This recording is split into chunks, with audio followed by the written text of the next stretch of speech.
Hello and welcome. I'm Matt McCall. We're doing another chart show here for the Flyer Under the Radar Stocks newsletter, also known as Future Stocks, FUTR Stocks. You always find us on the web, FUTRStocks11-15. So we're going to take a look today, do something different. As we launched yesterday, we started taking a look at some of the current positions we have open right now.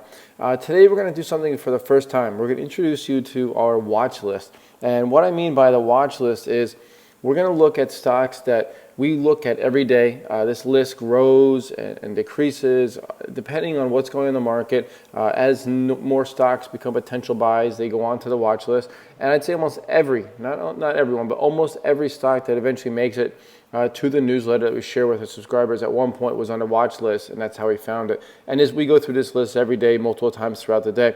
So I thought let's share what we're looking at. So I'm going to share 6 stocks that are currently on the Fly on Our Radar Stocks watch list and tell you a little bit about each one. Going to go quick. Again, we had some feedback from our last show from several people, many people actually. I love the feedback. Thank you so much. Most of it good. Obviously, there's never all good because there's always somebody that's going to complain about something. But overall, it was very good. And even if it's not good, give it to me because we love constructive criticism. We're trying to do the best we can here, not only to help you make money, but to also educate you as to how to do this on your own, how to make money. So let's take a look right now. We're looking at a stock called Q2 Holdings. Probably never heard of it. Symbol QTWO, Q2. It's a $1.2 billion company. They're losing money right now, but it looked in turn profit in 2018, about 25 cents a share. And then from there, it should jack up 2019 to $1.01, then up to $1.37 in 2020. So you're seeing money start to hit the bottom line for this company. They do cloud-based virtual banking solutions. They offer to both regional and community financial institutions. So basically, smaller regional banks, which have been killing it as of late, because they do better when interest rates go up, it increases their lending margin. So you're seeing that sector do well. You're seeing this company do well also. Technically, you can see this was a high right here. We broke above it. We blew above it, pulling back. Big tail yesterday, and now holding this level once again. When you do support and resistance, I talk about this a lot, but it's never perfect. It's always going to be kind of in that area. So you can see we're kind of holding in that area here. Would I jump into it here today? No, but I'm going to watch it. It was going sideways for quite some time. Trades enough shares, about 250,000 shares we're going to trade today. Let me show you longer term. If we go out this level, remember we just drew this. We didn't know what it did in the past. In 2016 we saw, but not 2015. We zoom out. This is a weekly chart. 2015 was also resistance. If we go out even further, that was an all-time high at one point. This went public back in 2014. So this level right here, this 30, 37-ish, give or take, is extremely important. So we need to watch this. And if we can hold above here for the next couple of days, that may be the time to jump into this one. The next one you've probably heard of, maybe not, Live Nation Entertainment, LYV. This is a bigger company, about $5.8 billion. They do concerts, ticketing, they have an Artist Nation, sponsorship, advertising. They own Ticketmaster.com, of course. We all love to hate it, but we all use it to get our tickets. They have great niche business. And again, they're another company that's losing money this year, but next year is supposed to make a quarter per share, 25 cents, then more than doubling in 2018 to 54, and more than doubling again in 2019 to $1.09. So you're seeing huge growth acceleration on bottom line. That's what we want to see. The chart here, as you can see, pretty important line is this yellow line. It's a 50-day moving average. The blue line is a 200-day.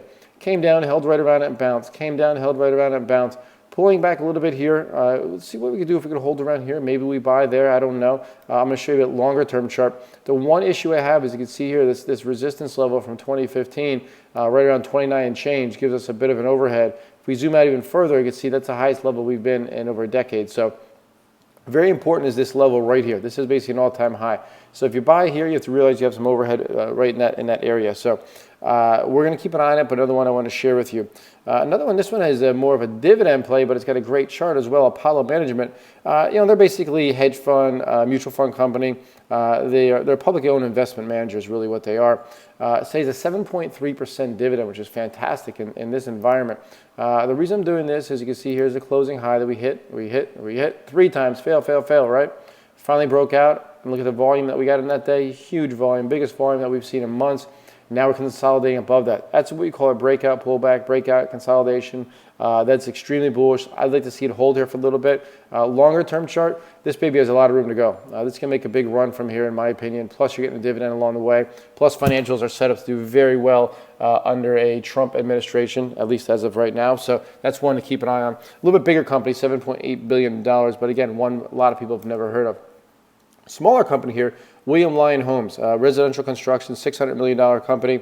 Making about $1.69 this year, jumps up to $245 next year, up 45%, up to $283 in 2018 are the estimates.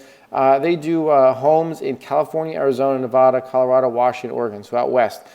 They sell their homes primarily to entry level. So these are first-time home buyers and move up and second-time move-in home buyers. So I don't want to say lower end, but more of the lower end homes, not the big high-price homes. Where you can get FHA loans, get in there easy. When the housing number came out last month for new home sales, it was led by that big number was led by first-time home buyers, which is great for a company like this. Technically, as you see, volume has been pretty good on the upside.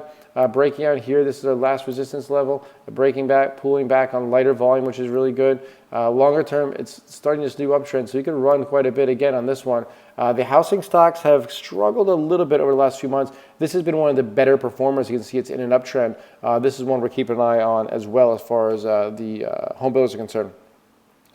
This is a company, it's about a $1.1 billion company, Glaukos, GKOS. They develop and commercialize products and procedures designed for the treatment of glaucoma.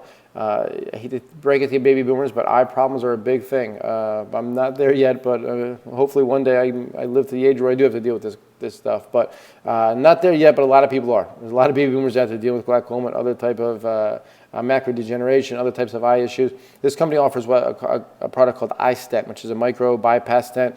They insert for conjunction with cataract surgery for reduction of pressure in adult patients. So confusing, yes, sounds it. They will be profitable this year, actually, believe it or not. A smaller company like this, smaller medical company, about 12 cents a share, almost doubling in next year to 22 cents, more than doubling next year to 53 cents. So you're seeing, again, great bottom line growth is which we look for. Longer term chart, went public back in 2015, and right after it went public, this is the high that we hit right around this area. So that's important because we haven't really got back above it in a sustainable level. Tried to, failed, we're kind of hanging right around it here. If we can hang around here, I think we can give it a shot. I don't like the big volume here. That's something we need to be cognizant of, but we did rally well up to lows, but we still need to keep an eye on it because of that. But it's in a nice sector, and I think the medical equipment slash drug companies will do well, again, under a Trump presidency. And last, this is just more of a trading play, to be honest with you. This is Hecla Mining, a silver company. This is done actually well, all things considered. Because let me show you the ETF for the silver miners. It's up the last 2 days, yes, but broke the 200-day moving average. Hecla never even closed below its 50-day moving average in the last couple of weeks. That's extremely, extremely bullish. Big volume on the upside, pulling back on light volume, bouncing today 6%, but this can make a run if the precious metals make a run. Just keep an eye on it. Again, this is just more of a trading short-term play, but I wanted to throw it in there because that's how we have this type of stuff on our watch list as well. Just real quick, markets, S&P 500, close up today, 0.7%, 15 and change. This is the best close that we've had going all the way back to early September. And now we are within, 11 points, 10.5 points of an all-time high, so 0.5% from an all-time closing high. Hey, we're right there, folks. We're getting close. I don't care what you say about this market, what you say about the president-elect. You can complain about anything you want, but I will tell you this. The market's doing well, and you want to be in the market. Here's the Dow, 7 consecutive up sessions, another all-time high. We're really within a big bounce open tomorrow, up hitting 19,000 for the first time. You can't ignore this, and this isn't a fluke. Yes, do we need to pull back? Absolutely, we could pull back a couple hundred points on it down. I'd love it because I'd be buying into it, and that's why I'm talking about stocks on a watch list because we're getting ready to buy. But you can't fight the tape, and if you're saying this doesn't look good, you're either looking at your screen upside down or you really should not be in the market because we're hitting all-time highs of nice volume. Again, this is Matt McCall for Flying on the Radar Stocks, Future Stocks. If you want to have a comment, question, whatever it is, send it to us at info, I-N-F-O, at FUTRStocks.com, future spelled F-U-T-R, which stands for Flying Under the Radar, info at FUTRStocks.com. We'd love your feedback because we want to make this the best we can for you. Tell us how long you like it, maybe it's too long, it's too short. You want to hear more about fundamentals, more about technicals, whatever it might be. What you want to see, what you want to hear, we'd love to give you what you want. Again, Matt McCall for Future Stocks. Have a wonderful night. Thank you so much for watching.